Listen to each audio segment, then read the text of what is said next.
Saudara, tim SAR gabungan berhasil menemukan satu mahasiswa asing asal Spanyol yang hilang terseret ombak di pantai Jembatan Panjang, Malang, Jawa Timur. Korban ditemukan dalam kondisi selamat di bibir Pantai Bantol, Kecamatan Donomulyo. Warga negara asing ditemukan sehat. Pencarian terhadap 5 orang yang hilang terseret ombak di pantai Jembatan Panjang, Malang, Jawa Timur berbuah hasil. Pada Minggu siang, salah seorang korban yakni mahasiswi asal Spanyol ditemukan di bibir Pantai Bantol atau berjarak sekitar 9 km dari lokasi kejadian. Korban ditemukan dalam kondisi sadar dan sehat setelah bertahan selama 26 jam. Korban pun langsung dibawa ke Puskesmas Bantur untuk mendapat perawatan medis.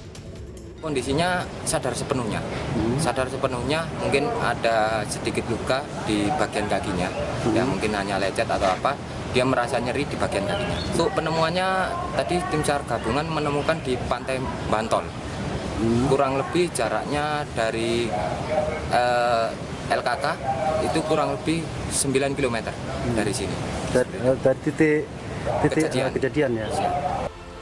Sejauh ini, tim SAR gabungan telah menemukan 2 dari 5 orang yang hilang terseret ombak di pantai Jembatan Panjang, Malang, Jawa Timur. Kedua korban ditemukan dalam kondisi selamat, sementara 3 korban lainnya kini masih dalam pencarian. 1 diantaranya adalah mahasiswa asing asal Swiss. Tim Liputan, Kompas TV Malang, Jawa Timur.